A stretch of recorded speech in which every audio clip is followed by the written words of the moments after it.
I'm Rachel Zegler, and please don't ask me if Katniss is in our film.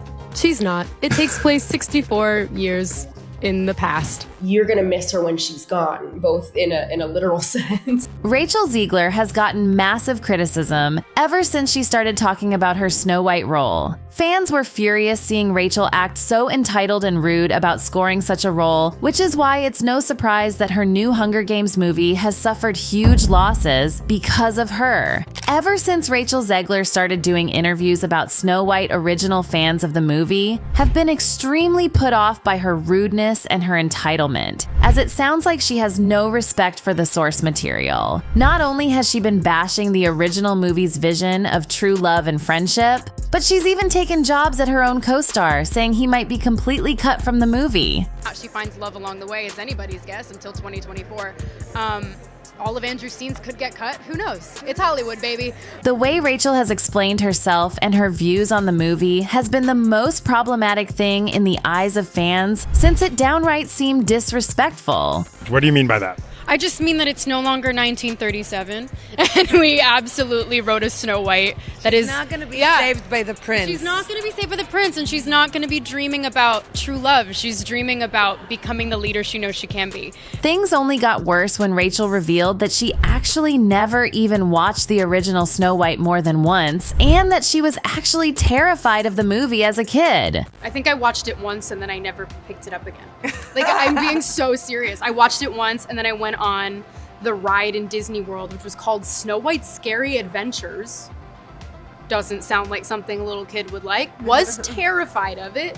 Never revisited Snow White again. So I watched it for the first time in probably 16, 17 years when I was doing this film. Of course, fans were completely distraught hearing this, as it sounded more and more like the role had gone to the completely wrong person, since Rachel can't seem to appreciate what she's been given. It doesn't help that Rachel looks nothing like Snow White either, and her singing hasn't been enough to convince old fans that she's the right person for the job. Disney got their fair share of criticism for replacing the Seven Dwarfs, and for changing the story to make it more feminist. But Rachel's behavior and her willingness to insult the original movie was the last straw for many fans who are ready to boycott the movie. In fact, Snow White isn't the only Rachel Project fans are ready to boycott, since her new movie, The Ballad of Snakes and Songbirds, has gotten massive criticism for keeping her on board after her rude behavior. Fans feel like Rachel shouldn't be getting all these opportunities with her personality, and many have therefore chosen to actually boycott The Ballad of Snakes and Songbirds. And it looks like it might have actually worked as well, since the movie has majorly flopped at the box office. It's been revealed that the movie has had the worst opening release of any Hunger Games movie, and that despite the anticipation after years of waiting for a new movie in the universe, fans just weren't here for Rachel Zegler. Rachel already had a lot of pressure on her already, since she had to follow in the steps of Jennifer Lawrence and take the lead as the new face of the Hunger Games, which already made this a risky release. Rachel's character Lucy Gray is also very different from the Katniss that many people grew up with, and it had a huge effect on how people perceive this movie. Lucy was much more of a performer than Katniss, and her personality can be described as strong and bubbly, which almost seems to stick out strangely in the Hunger Games universe. Even before global launch, the movie scored very badly on Rotten Tomatoes, getting the lowest critics score out of any other film in the franchise, and people already predicted that the movie might do horribly at launch. However, this doesn't only fall on Rachel, since much of the criticism is also on the fact that the movie might have been quite unnecessary. Complaints say that the movie is simply too long for having so little happen in it, and it certainly didn't help that Rachel Zegler was the one who had to try and keep audiences' attention.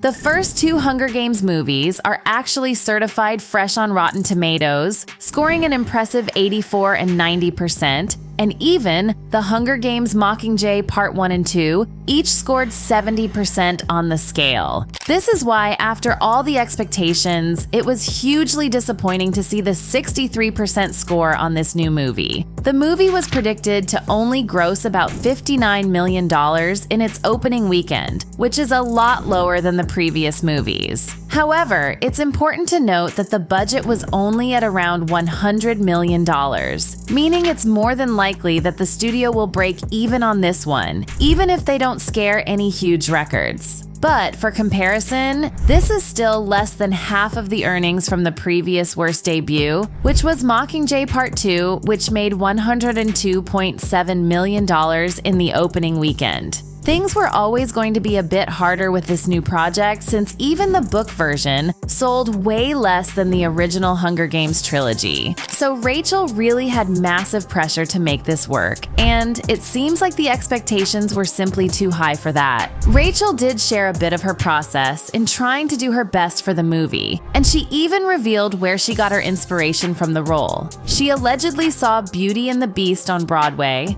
and it's what originally inspired her to do musical theater. I just fell in love with the idea of performing live and the big, beautiful costumes and everything in between. I loved it. However, she also got huge inspiration from movies growing up, particularly from the movie Inside Llewyn Davis, which starred Oscar Isaac. I think I was like 13 years old when I saw that, which is way too young to see Inside Llewyn Davis, or at least too young to understand it fully. But it was seeing a Latino in a space where being a Latino was not the basis of his character. He just kind of got to exist. And he got to give a brilliant performance. And he got to check off all the boxes of the things that he's amazing at. Because he's an amazing musician, an amazing singer, an amazing actor, funny, and self-deprecating and amazing. And I just remember looking at it and watching it and being like, I want to do that. It's safe to say that it's certainly exactly what Rachel has been striving for and trying her hardest to achieve. And while she's well on her way to achieving those dreams, she's far from being as well loved as someone like Oscar Isaac. It's obvious she expected the role of Lucy Gray to be what propelled her into stardom. And she even compared getting the role to Oscar Isaac and Inside Llewyn Davis, saying, I kind of viewed Lucy Gray in a way. It's not the same, probably to the general public, but to me it was my Llewyn Davis, where I was like, I get to check the boxes of all the things I know I can do, and also stretch myself into this version of an actor that I never thought I could be with all the action stuff. That I really didn't think I could do. On Shazam, I didn't have to do any of the action bits. However, it's safe to say that she might have had too high expectations with the way the movie has been doing, as it looks like her efforts weren't enough to get people to overlook her past behavior enough to want to see the movie. The saddest part is that it truly sounds like Rachel attempted to pull out all the stops when it comes to this movie, since she revealed that she had grown up with the books and that she had even absolutely loved Songbirds and Snakes when it first came out, as she imagined herself one day playing Lucy Gray. Watched her conception in the public. Like, I was there when the book was released. I was waiting for that book to come out and was so excited. I had no idea what it was going to be about. And when I read it, it just felt like this is the thing. I grew up watching Jennifer Lawrence do everything that she is amazing at. She was funny, she was endearing, she was tough, she was an action star, and watching her do it like it was nothing in those original films. And so I was reading this book being like, this would be the opportunity of a lifetime. It's been great to see Rachel actually excited about playing a role for once. However, she's also gotten some criticism for the way her entitlement keeps shining through even after the criticism she got from Snow White. It sounds like Rachel truly believed that nobody else could have done this role, which some fans don't feel so good about. Lots of people online even speculated on whether or not Songbirds and Snakes would be able to redeem her in the public eye. However, it doesn't seem like this has swayed the public in any way. I think she's cursed somehow. West Side Story and Shazam, Fury of the Gods were supposed to be her big break. Both films bombed heinously. I believe Hunger Games and Snow White will cement her as a non-starter. However, others still held out hope as the movie had great potential despite the fact that many people hated Rachel.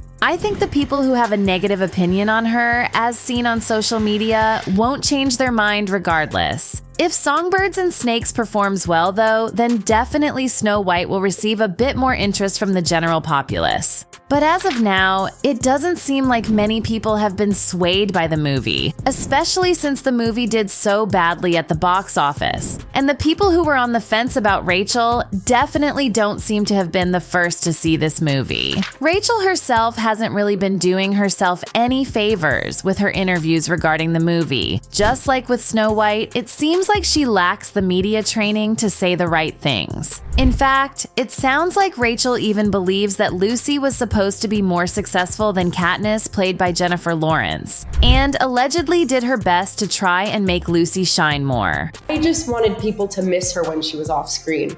That was like the thing that I wanted to capture the most, because I would miss her when she wasn't on the page. And so I just remember thinking, like, this is how people felt probably watching her trajectory in the Hunger Games, where they were probably in the Capitol all cozy watching television, and every time she wasn't in the news, they'd be like, it's a boring news day. Rachel making everything all about herself isn't anything new, but it's more reason for fans of the original Hunger Games to not want to tune in for this new movie that's supposed to take away from Katniss. It's no wonder that the movie did so much worse than the previous releases, as nobody wants to see someone take Katniss's shine away, especially when it's Rachel Zegler, who already feels like she's entitled and better than everyone else around her. And it certainly doesn't make anyone want to see the movie any more than they want to see Snow White, since Rachel is doing the very same thing that she did during Snow White press. Do you guys think Rachel could have done something to save this movie from flopping? Let me know down below, and don't forget to check out this other video.